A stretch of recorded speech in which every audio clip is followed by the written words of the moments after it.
Bismillahirrahmanirrahim. Assalamualaikum warahmatullahi wabarakatuh. Salah satu kisah yang populer dari Nabi Nuh alaihissalam ialah ketika Nabi Nuh alaihissalam membuat bahtera yang besar untuk menyelamatkan umat yang beriman kepada Allah dari banjir yang sangat dahsyat. Lalu keberadaan bahtera Nabi Nuh tersebut telah menjadi buruan peneliti sejak dahulu kala. Salah satunya ialah penelitian yang dilakukan oleh ilmuwan Rusia, yang kabarnya mereka menemukan sebuah plat kayu dari kapal Nabi Nuh alaihissalam yang bertuliskan nama Nabi Muhammad sallallahu alaihi wasallam. Lantas, apakah benar Nabi Nuh mengukir nama Nabi Muhammad di kapalnya? Mengapa Nabi Nuh menulis nama Nabi Muhammad? Simak video ini sampai akhir hanya di channel Lensa Aswaja.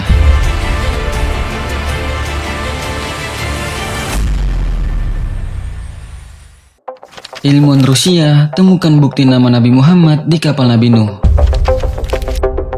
Pada bulan Juli tahun 1951, sebuah tim yang terdiri dari para ilmuwan Rusia melakukan penelitian terhadap lembah Kaat. Saat itu mereka tertarik untuk menemukan sebuah tambang baru di daerah tersebut. Dalam penelitiannya, mereka menemukan beberapa potongan kayu berserakan di daerah tersebut. Mereka kemudian mulai menggali tempat tersebut dengan tujuan untuk menemukan sesuatu yang berharga. Tetapi alangkah terkejutnya mereka ketika menemukan kumpulan potongan-potongan kayu yang tertimbun di tempat tersebut. Salah seorang ilmuwan yang ikut serta memperkirakan setelah meneliti beberapa lapisannya bahwa kayu-kayu tersebut bukanlah kayu yang biasa dan diperkirakan juga menyimpan rahasia yang sangat besar di dalamnya. Mereka pun menelusuri tempat tersebut dengan penuh keingintahuan. Mereka menemukan cukup banyak potongan-potongan kayu di daerah penggalian tersebut. Dan di samping itu, mereka juga menemukan hal-hal lain yang sangat menarik. Mereka juga menemukan sepotong kayu panjang yang berbentuk persegi. Mereka sangatlah terkejut setelah mendapatinya bahwa potongan kayu yang berukuran 14 x 10 inci tersebut ternyata kondisinya jauh lebih baik dibandingkan dengan potongan-potongan kayu yang lainnya. Sahabat beriman, ternyata setelah waktu penelitian yang memakan waktu yang cukup lama, hingga akhir tahun 1952, mereka pun mengambil kesimpulan bahwa potongan kayu tersebut merupakan potongan dari bahteranya Nabi Nuh alaihissalam yang terdampar di puncak gunung Kalf atau Judi. Dan potongan atau plat kayu tersebut terdapat beberapa ukiran dari huruf kuno yang merupakan bagian dari bahtera tersebut. Setelah terbukti bahwa potongan kayu tersebut merupakan potongan kayu dari bahtera Nabi Nuh alaihissalam, maka timbullah pertanyaan tentang kalimat apakah yang tertera di potongan kayu tersebut. Sebuah dewan yang terdiri dari kalangan pakar pun dibentuk oleh pemerintah Rusia di bawah departemen riset mereka untuk mencari tahu makna dari tulisan yang terdapat di kayu tersebut. Dewan tersebut memulai kerjanya pada tanggal 27 Februari tahun 1953 dan berikut ini adalah nama-nama dari anggota dewan tersebut. Yang pertama, Profesor Solomon dari Universitas Moskow. Lalu yang kedua, Profesor Ivan Haino, Luluhan College, Cina. Yang ketiga, Mr. Musoulu Faruk, seorang pakar fosil. Yang keempat, Mr. Tom Algaru, seorang pengajar KVZ College. Lalu yang kelima, Profesor Dipakan, Institut Lenin. Yang keenam, Mr. Ahmad Khaled, Asosiasi Riset Zitkomen. Lalu yang ketujuh, Mayer Carter, Stalin College. Kemudian ketujuh orang pakar ini setelah menghabiskan waktu selama 8 bulan, akhirnya dapat mengambil kesimpulan bahwa bahan kayu tersebut sama dengan bahan kayu yang digunakan untuk membangun bahtera Nabi Nuh alaihissalam. Dan juga Nabi Nuh alaihissalam telah meletakkan plat kayu tersebut di kapalnya demi keselamatan dari bahtera tersebut dan untuk mendapatkan ridha dan pertolongan Tuhan. Terlihat dan terletak di tengah-tengah dari plat tersebut sebuah gambar yang berbentuk telapak tangan, di mana juga terukir beberapa kata dari bahasa Samani. Mr. Max, yang merupakan seorang pakar bahasa kuno dari Manchester, Inggris, telah menerjemahkan kalimat yang tertera di plat tersebut yang artinya, "Ya Allah penolongku, jagalah tanganku dengan kebaikan dan bimbingan dari Zatmu yang suci," yaitu Muhammad, Ali, Fatimah, Sobar dan Sobir, karena mereka adalah yang teragung dan termulia. Dunia ini diciptakan untuk mereka, maka tolonglah aku demi nama mereka. Sahabat beriman, di dalam tulisan itu terlihat bahwa Nabi Nuh alaihissalam bertawasul kepada Nabi Muhammad sallallahu alaihi wasallam, Sayyidina Ali, kepada Sobar dan Sobir, dan juga kepada Sayyidah Fatimah. Sobar dan Sobir ialah nama lain dari Sayyidina Hasan dan Husain, kedua cucu Rasulullah, putra dari Sayyidina Ali dan Sayyidah Fatimah. Semuanya sangat terkejut setelah mengetahui arti tulisan tersebut. Terutama yang membuat mereka sangat bingung adalah mengapa plat kayu tersebut tetap dalam keadaan utuh dan tidak rusak sedikit pun setelah lewat beberapa abad lamanya.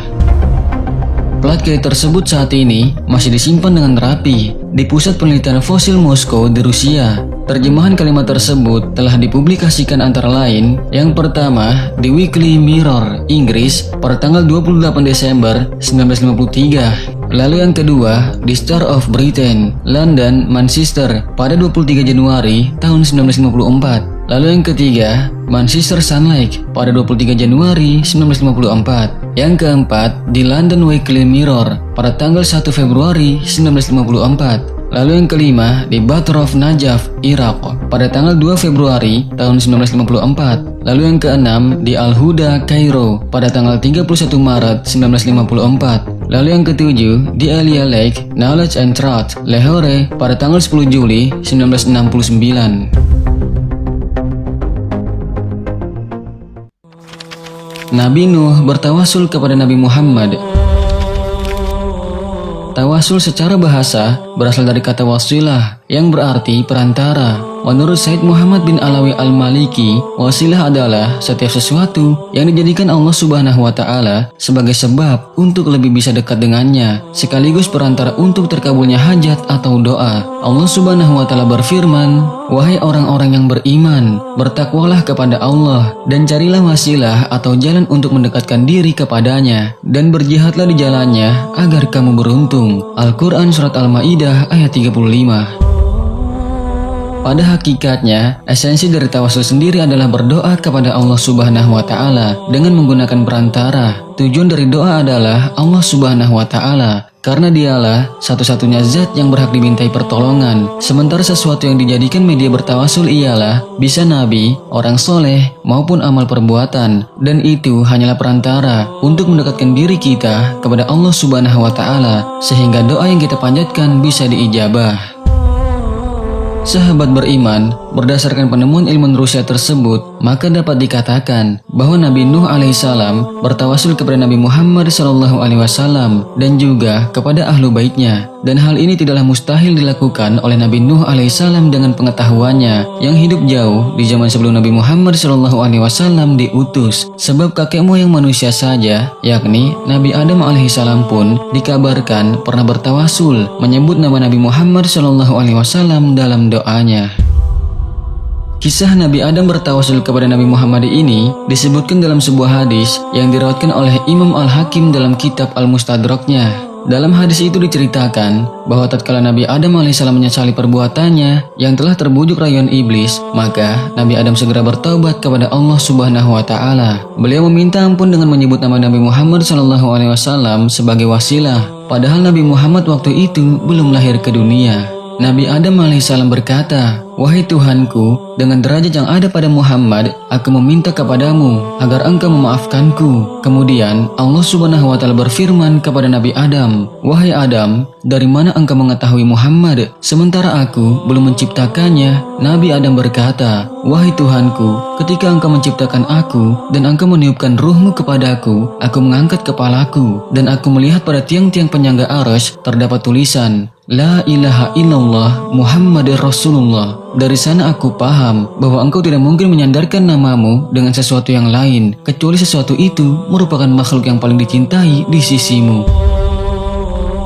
Sahabat beriman, setelah berkata seperti itu, Nabi Adam alaihissalam pun berhasil mendapatkan ampunan Allah Subhanahu wa Ta'ala berkat tawasul yang ia lakukan kepada Nabi Muhammad SAW. Allah Subhanahu wa Ta'ala membenarkan Nabi Adam dan menerima taubat beliau. Allah Subhanahu wa Ta'ala berfirman kepada Nabi Adam, "Engkau benar wahai Adam, sesungguhnya Muhammad adalah makhluk yang paling aku cintai. Engkau berdoa kepadaku dengan kedudukan yang ada padanya, maka aku sungguh telah mengampunimu. Seandainya tidak ada Muhammad, niscaya aku tidak akan menciptakanmu."